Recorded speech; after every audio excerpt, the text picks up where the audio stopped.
Sir. I've got a little longer introduction today. About a year and a half ago, we met Gaurav. And Gaurav is from India. He's a writer, an engineer, producer. He writes code for plugins. I mean, the man is amazing. Really talented. And I've always had an interest in music from other parts of the world. Growing up in South Florida, you get exposed to a lot of different percussion from around the world. And I had all these questions that I wanted to have answered, and so you facilitated this particular ITL. So the rest is self-explanatory. It's probably going to be a two-parter. I'll let you know about that next week. Check it out.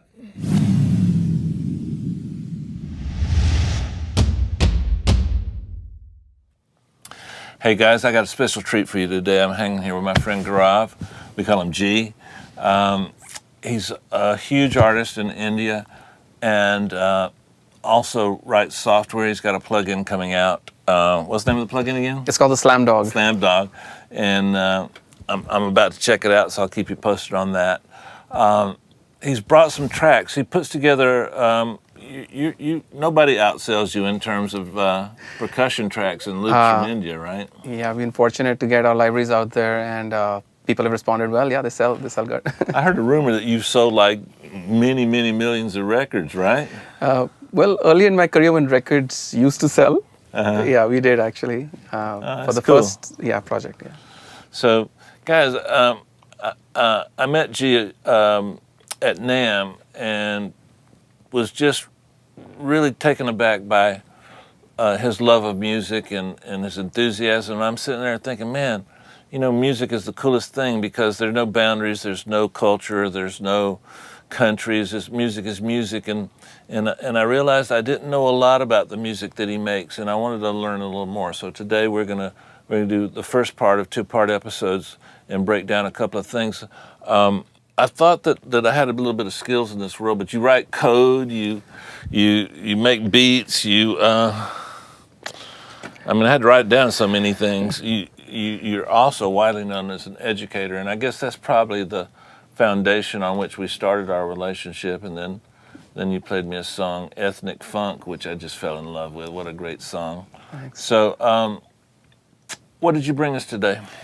I brought something special. I wanted to bring an Indian percussion ensemble. Oh, cool. And I also wanted to have a twist because we're so used to 4/4 rhythms that we sometimes forget that there's a lot of other, rhythmic timings out there. Okay. And Indian music specifically, the Indian classical music and the real core of the original Indian music has a lot of time signatures.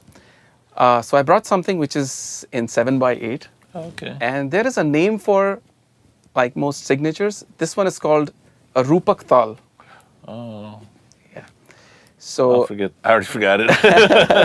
it's fine. So it's a bar.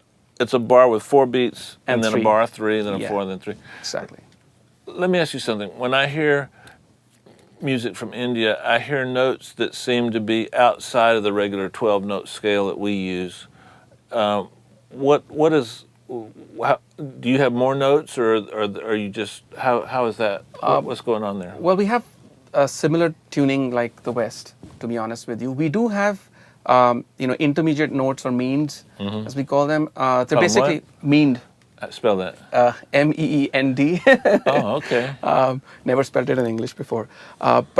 So it's kind of like a slide or intermediate kind of transition to go from one definite pitch to the other. Gotcha. That's pretty cool. Yeah. In some of the music from Spain, we have a little bit of that too. I don't know what they call it. We got a little bit of the Arabic, North African influences in our music. So right. My ear is a little accustomed to that, but it's very, very cool.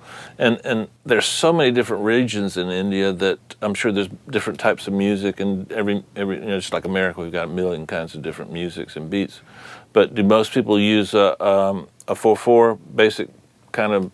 Is it always a 4/4? I guess probably now in modern music, I think we've all got so accustomed to listening to 4/4 because India is also very influenced by the West now, and also because popular music is, I think it's easier for people to listen to 4/4 without thinking too much. Yet the original classical music and some of the classical based albums, they explore a lot of time signatures. So 4x4 is just Now, when you say classical, Yeah. is that the same as saying our folk music and our ethnic music? Are you saying like European classical, where you've got Mozart and like Yeah. all that. Yes, similar to that. I mean, Oh, okay. I guess because even our music goes back, centuries and but it's centuries. orchestral in form? In form, yes. Because we have our own family of instruments, instruments which have pitch, and percussion which also has pitch. So it works like that, and works in groups and sections, just like orchestral. And in fact, just like the European original classical music, there's a lot of exploration of scales and timings. Would you say that a difference between the music from India and the music from America, our percussion tends to not have pitch? I mean, everything has pitch, Right. but we don't actually tune our. Percussion. We yeah. tune our, but we're not really tuning it. Right. But you actually do. Oh yeah, we have to, because especially with the tablas and the dholak and dhol, all these instruments, the high-end sound of that always is emitting a very prominent harmonic. You can hear the pitch. Okay. So the minute you hear one part which is out of tune or is not in key, the ear will automatically. Did you bring us one? Yeah, all of this is in key to each other. It's relevant. Can you show us something? Yeah, sure. Let me play you the entire ensemble Okay. playing together. Then I'll talk about the instruments. Okay. So here's a small pattern from this entire.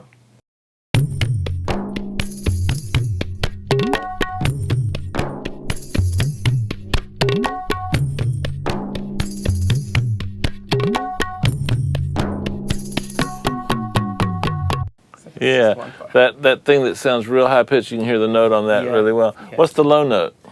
The low note, basically, that we sometimes do not tune, because all these percussion come with like a larger drum, which has got the low pitch, and usually because that's so low, you can't really make out the pitch.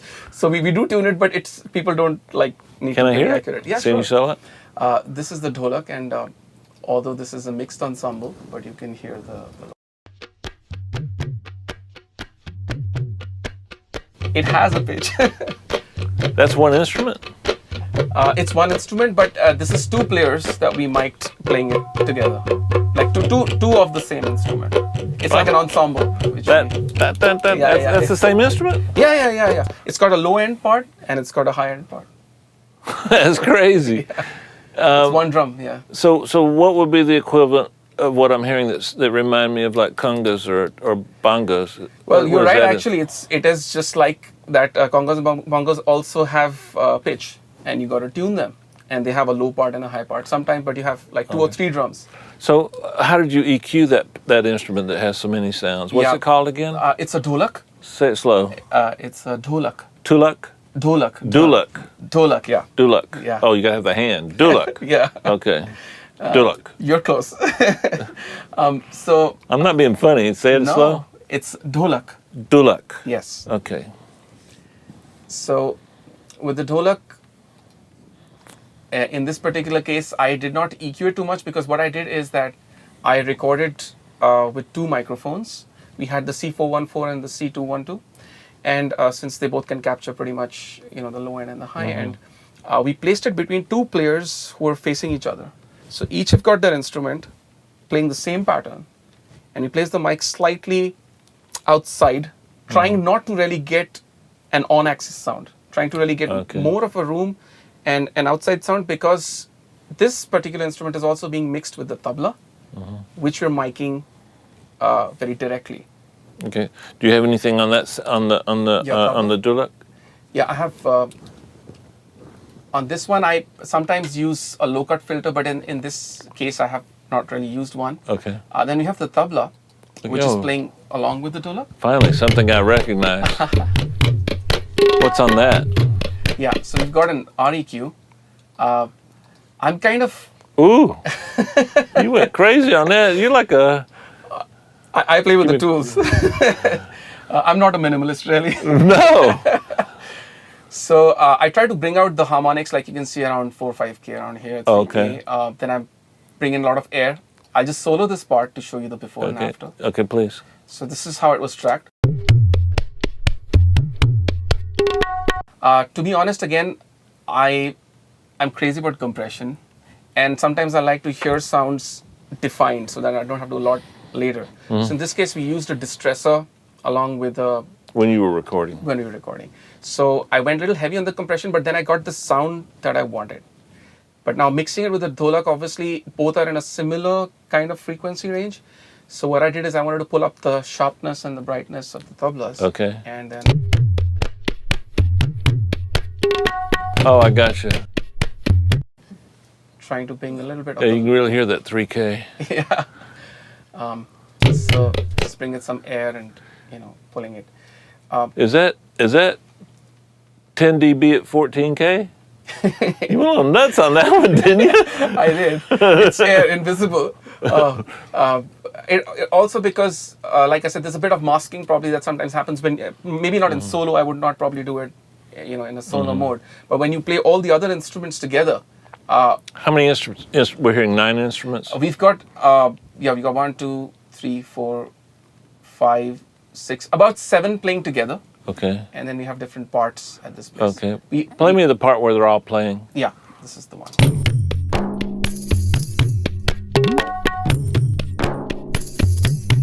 Oh, what's this? Yeah, that's a duff. A duff. Yeah, that's an instrument called a duff. The duff is basically like a large frame drum. And we can just solo it and listen to the sound. Yeah, let's check that out. I'll also switch off the plugin.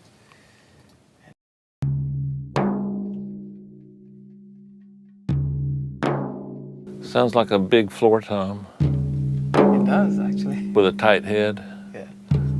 What have you got on that? Yeah, I had a C4 on that, pretty much, because actually all of these instruments have a lot of low end coming through. All of them have that low drum.